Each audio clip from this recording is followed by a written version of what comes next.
stops us in our tracks. Bravely we prove in our striving, trudging together each day.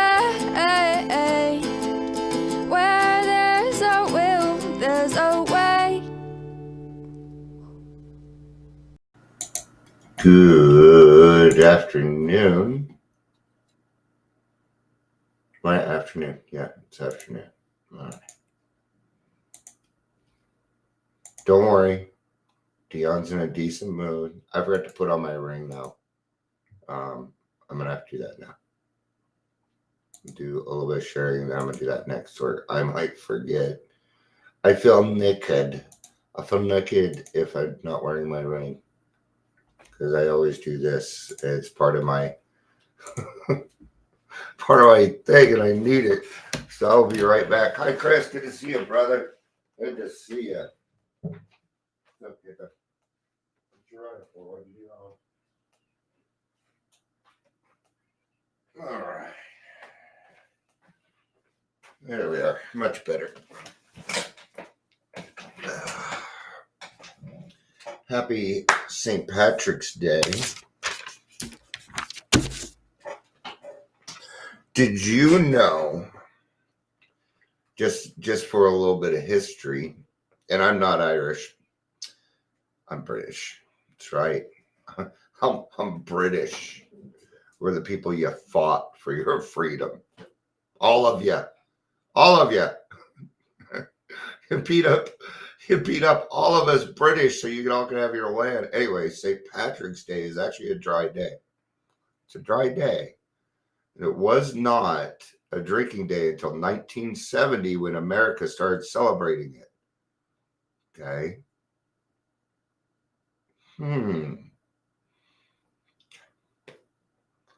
Just saying, not everything is what you think it is. And the reason that I say that is because I see posts being put out where people are like, if you're not drinking, you're the odd one. No, not true. Not true. St. Patrick did not drink. There you go. It's supposed to be a dry day out of respect for St. Patrick. Got it all mixed up. All right. So if you are staying sober today and not drinking, you are actually doing the right thing. You are actually showing respect. These things matter, man. Everything that we do in life will matter. Everything. Doesn't matter how small, how big it is, and good, bad, or indifferent, there's always consequences to the actions that we take. Okay. This week I did a couple of things. I was trying to, okay, are these people going to work with me? And no, they're still doing the same thing. So, okay, I can move on, right? Now, I put my foot out and it got stepped on. Okay. But I put my foot out. Okay. Sometimes the waters need to be tested. I need to know where you're sitting so that I can make good decisions, because I cannot always rely upon what people say. So I may put you in a situation to see your reaction so I can figure out whether you have decent intentions or not. Welcome to my life. I don't trust people, man. They go away. They do silly things. Takes a little while for me to get to know you. That's okay. We got time. We got time. Hey, Michelle, it's good to see you. We got a bunch of regulars here today. That's always great. That's always great. Happy Sunday. Let's get started. I'm going to be reading from the Big Book, page 17. Welcome to the Daily Trudge. My name is Dion. Booyah. And I can walk like an Egyptian. Probably shouldn't do that. I have neck problems. I probably have neck problems from walking like an Egyptian. If you're here, please say hello, whether you're watching the live or the rewatch. I have a lot of rewatchers. I did a little bit of digging. There's more people listening to me than I thought. So I want to thank everybody for your continued listening. Even if you don't say anything, don't worry about it. You know, I have a lot of people that are shy and they listen to me, and that's why I do this. A lot of introverted people. I'm kind of an extroverted person, and I'm not the kind of person kind of hide anything. If I go through this, I'm going to give you the gamut. I'm going to tell you the whole thing. There is nothing to hide here. We must be transparent at all times. We've got to be. If we're not transparent, for me, I guess, I feel like if I'm not transparent, I'm not really being honest. You know? It'd be nice if people were always honest, but it's not how it works. Well, I don't want to hurt their feelings. Oh. Wow, you have so much power. Anyway, chapter 2, there is a solution. We, it's the first word. First word's always we. And we know why. Because we do it together. Period. We do not do this alone. Of Alcoholics Anonymous, know thousands of men and women who were once just as hopeless as Bill. Nearly all have recovered. They have solved the drink problem. Chris has been through this. I've been through this. I know thousands of men and women who were just as hopeless as myself who have recovered. Thousands. You bet. Yeah.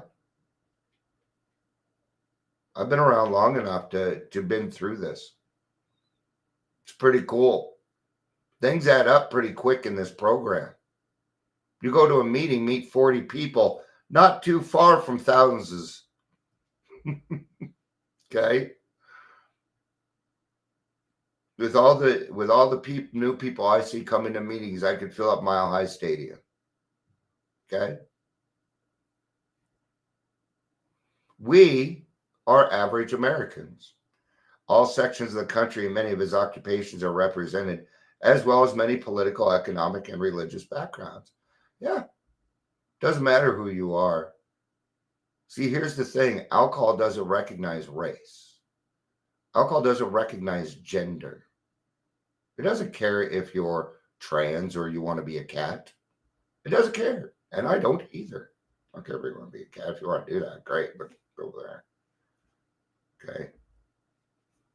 Because I kick cats, just so you know. I'm just kidding. I don't. I just don't want somebody furrying up to me. So what does that mean? It means everybody's welcome. That's what that means. We are represented by, there is not a job that there isn't a person that I haven't met where a job hasn't been represented in this program. Yeah. Did you know did you know that there are AA meetings specifically for pilots? Did you know that? No, you didn't, because you're not a pilot. It's anonymous. It's a secret society. Needs to be. Doctors, judges, they have separate meetings. Okay? They need to, man. Okay. Not always. Not always. Okay. We are people who normally would not mix, but there exists us among us a fellowship of friendliness and understanding, which is indescribably wonderful. And we don't even have to talk about it. It just happens. It just happens. We are like the passengers of a great liner the moment after rescue from shipwreck, when camaraderie, joyousness, and democracy pervade the vessel from steerage to captain's table. Unlike the feeling of the ship's passengers, however, our joy in escape from disaster does not subside as we go our individual ways. Yeah, a lot of entertainers coming out. And I appreciate that, and I'm glad. They just need to shut up. And Gosh, Dion, that was not how I wanted that to come out. I apologize. Um, Sometimes entertainers show up and they get 2, 3 months, and then you'll get somebody like Rob Lowe that'll come on and say, I don't care what anybody says, you have to get sober for yourself. Okay, that is dangerous information. That's dangerous information. That is the same exact information that will kill people. I couldn't get sober for myself, Rob Lowe, and Rob Lowe didn't get sober for himself either. Okay, he doesn't understand. We hardly ever get sober for ourselves. I know this. I've watched it. I know thousands of men and women who have recovered because I know it. And I know there is absolutely no fucking reason in this world to not stop drinking. Stop saying that. We do recovery for ourselves. Sobriety and recovery are two separate words. They are two separate things. Sober means I don't drink. Recovery means I'm doing something about it. I got sober for my wife and kids, period. I did recovery for me. This is why it is dangerous, okay? It takes a year. It's why it's dangerous when newcomers go start shouting the good word. They don't know yet. They don't know yet. They don't even know how to make an amends. They can barely wipe their ass. So no, I don't want them on TV spouting. I don't. I appreciate the support, but I'm always happy to see somebody get sober. Always. Always. Makes me happy. Okay? But when somebody comes along and tells them that they can't because of their own fucking rules, I get angry. And I will bring justice. I'm that way. If somebody in a meeting says you got to get sober for yourself, I'm speaking next. Because I'm going to clarify that. Now, I'm not going to put them down. I'm going to say, I understand what they're saying. But for me, see, you can still do it without being a dick. I had to practice a lot at that. And I apologize if I'm being... if I've been mean to anybody. I apologize. I just love this program. I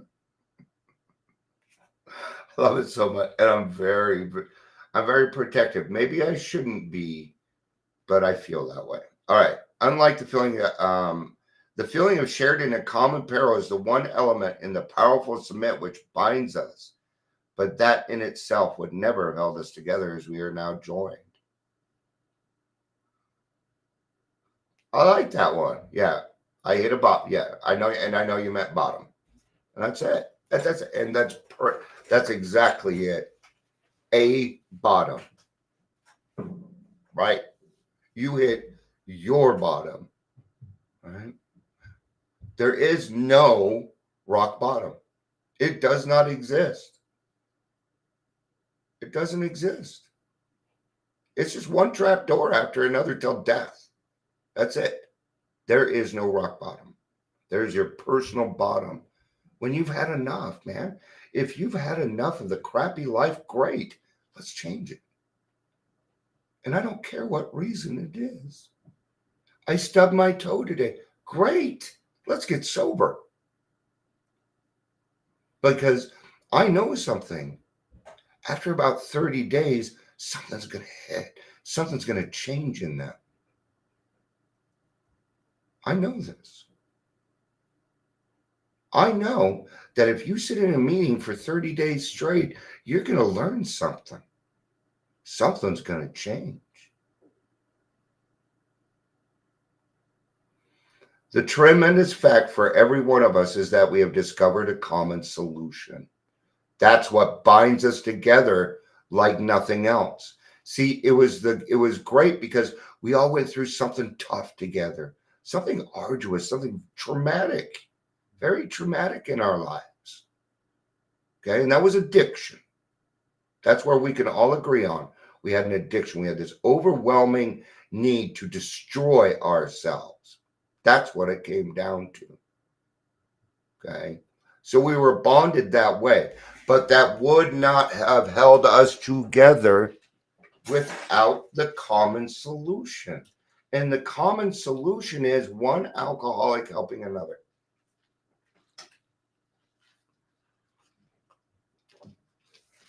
One overeater helping another. One heroin addict helping another. It. There's no more. And when we make it more, it's bullshit. It is man-made. It's not God. It's not God. Okay? That's me doing that. So what is the common solution? We have a way out on which we can absolutely agree and upon which we can join in brotherly and harmonious harmonious action. This is the great news this book carries to those who suffer from alcoholism. All right? Now, they're not quite saying it, but what they're talking about is kind of the miracle of the book. And the miracle of the book is that 100 people agreed on something. No, Bill W. did not write the book. He physically wrote it, but he did not write the book. 100 people did. If we would have had Bill W.'s book, a lot of us would be drunk. He was a dick. Kind of like the rest of us, right? Imagine this. The only requirement is an honest desire to stop drinking. Well, that gets rid of about 95% of us. Yeah. Why? Because we don't know how to be honest. So we had to take that word out. We have to be taught. I had to be taught how to be honest. So we took it out so that I could qualify for your program. See? That's what the other 99 did. They said, wow, dude, this is pretty strict. You must have been a Virgo. All right. An illness of this sort, and we do believe to come in as an illness, and we still do. Now we call it a mental illness. It's been called so many different things. Involves those about us in a way no other human sickness can. If a person has cancer, all are sorry for him and no one is angry or hurt. Yeah, I have an honest desire to stay sober now, but not when I came in. I didn't know what it was. I didn't know what that meant. I wouldn't be able to qualify. Some people could, but I wouldn't have been able to. But not so with the alcoholic illness. For with it there goes annihilation of all things and worthwhile in life. It will consume everything good. Everything good. All of it. I watched it. I watched it go this way too. Okay. During this year, I've lost friends to alcohol addiction. Fentanyl overdose. Yeah. Once a month, it seems like lose another person to fentanyl overdose. Somebody in the program too.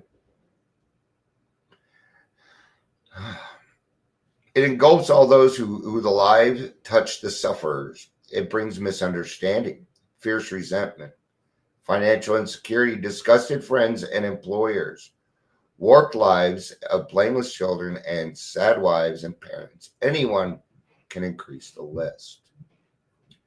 We hope this volume will inform you and comfort those who are or who may be affected. There are many. Highly competent psychiatrists who have dealt with this have found it sometimes impossible to persuade an alcoholic to discuss the situation without reserve. Strangely enough, wives, parents, and intimate friends usually find us even more unapproachable than do the psychiatrist and the doctor. Why is that? Why do you think that is? It's pretty straightforward. Because we don't like being told what to do. That's it. That's why. For me, that's what it was. Because I don't like being told what to do. Fuck you. Yeah, you need to go fucking over there. I'm gonna punch you. Hand me my beer. That's how I was. If I was dating, I would tell them, I drink. Yes, I know I'm an alcoholic. If you try and change me, I will break up with you. And I did. Happen every time. Oh, I need to change you. If you call my mother, I'm gonna fucking kill you. They always call my mother. That's why I moved out of state, so people would stop calling my mother. And I stopped handing my mother's phone number out. Have your mom's phone number? Fuck no, you may not. I want that old lady interfering with because if there was one person in the world that could have stopped me in my tracks, it was my mother and my stepfather at that time. That's why. I was scared of them. When I am drinking, I fear my stepfather. Why? Because I know he knows the truth. That's why. Because I know he can look right through me. Right? And that scares me. I don't like people that can do that with me. Even though I do it to other people all the time. Right? Yeah. It's just, you spot it, you got it in that situation. So, but it's because we don't like being told what to do. That's why the ex-problem drinker who has found the solution is properly armed with facts about himself can generally win the entire confidence of another alcoholic in a few hours. Until such an understanding is reached, little or nothing can be accomplished. Sometimes a breakthrough might happen, but usually it takes somebody who wants nothing from you. Who wants nothing from you. I was just talking with somebody who wants nothing from me, and I finally felt listened to. It was nice. And this was a relationship that I thought was going to be gone forever. It made me sad. And it wasn't anything that this person or I did. It was just life circumstances, right? And but I'm glad that they're back. I really missed her. There are a few people I feel that really get me. My wife's one of those. So I love her so much. So I guess it doesn't always scare me, does it? Because my wife has always been able to look right through me too. But I've appreciated it. She's always made me feel wanted. Not just needed, but wanted. Right? She always does that for me. Something I absolutely love about her. I wish I was that way more for her. The man who's making the approach has had the same difficulty that he obviously knows what he's talking about. I know what I'm talking about. I'm not an expert, though. I'm not an expert. I just had my own experience, and it happens to have a lot in it. Okay, but that doesn't make me an expert. I don't want to be an expert. If I'm an expert, that kind of means that I kind of know everything, and I don't. I learn something new every day. That's why I do it. So I can learn something new. Because then when I learn something new, you know what I get to do? I get to pass it on. Yeah. You know what I learned today? That St. Patty's Day used to be a dry holiday. I mentioned it at the beginning. That's what I learned today, and I pass it on to you. This is how I am, man. I think as men get older, and I don't know about women because I'm not one, so it's hard for me to, but I have found that as I've gotten older, that I just want to give everything away. I want to give all my knowledge. There's this, and I think it has to do with having your name being carried on. And right now, I'm the only person. My wife and I are the only Millers, and that really upsets me. Anyway, that his old deportment shouts at the new prospect that he is a man with a real answer, that he has no attitude of holier than thou, nothing whatever except the sincere desire to be helpful. that there are no fees to pay, no axes to grind, no people to please, no lectures to be endured. I was so tired of being freaking lectured. I was tired of it. Leave me alone. Leave me alone. See how dangerous that becomes? Who would want to be around me when I'm like that? Right? But it's tough because when it comes down to it, we don't want to be doing what we're doing. I didn't. But I didn't know how to handle myself. So when somebody approached me and said, I want nothing from you, it was more like this: you don't have anything to offer me right now except the fact to know that it doesn't work out there. That's the only thing you have to offer right now. Don't you want more to offer? Yes, I do. So you know what I did? I went out and got it. I did. I worked my ass off to get where I'm at. I did it in my pajamas. Yeah, lectures don't work. And even when an alcoholic, so here's the thing. What if this alcoholic makes money? That's why it was hard for me to work at Detox, because I was hired for my experience, strength, and my hope, right? Now, I would go in there and I would be talking to a client. I would tell them, now you understand, I'm a peer. I'm not a caseworker. And you know what happened? Whoosh. They would open right up. Once they found out that I was an AA, okay, and it worked. But I had a problem being paid for it. I don't know why. It's not $16.50. It's not like I told him, like, I'm worth a lot more than $16.50 in that. Hey, Nubako, good to see you again. Good to see you again. Happy Sunday. No lectures to be endured. These are the conditions we have found most effective. After such an approach, many take up their beds and walk again. I have seen people that have been, oh, this person, they're going to be brain dead. They're gone. And 3 months later, this person is walking around helping other people get sober. AA and God are the most restorative things that I have found ever. It's restorative. Okay? So when we come in, we're clamoring.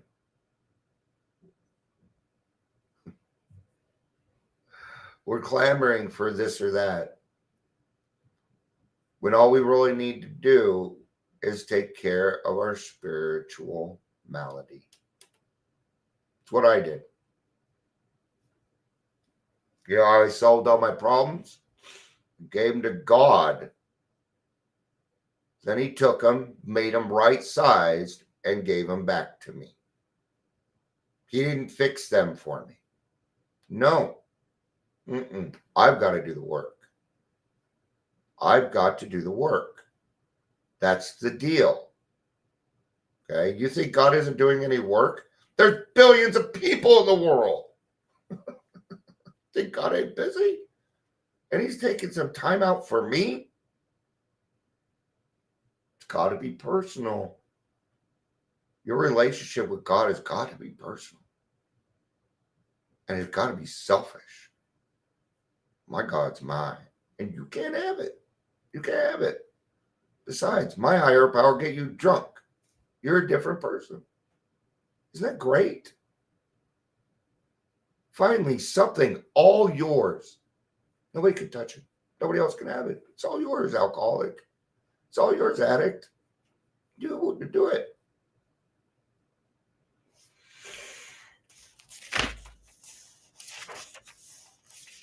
I'm going to go a little bit further in here. All right. We know that while an alcoholic keeps away from drink, as he may do for months or a year, he reacts much like other men. We're equally positive that once he takes any alcohol, whatever, into his system, something happens.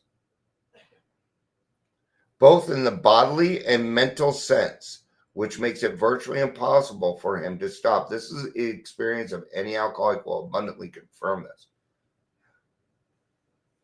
Horrible. Whenever I knowingly do it, I'm just done for. You can feel the doom settle down. And I would smile. Why? Because I understood doom. I like free stuff too. Yeah, thank you, Chris. These observations would be academic and pointless if our friend never took the first drink, thereby setting the terrible cycle in motion.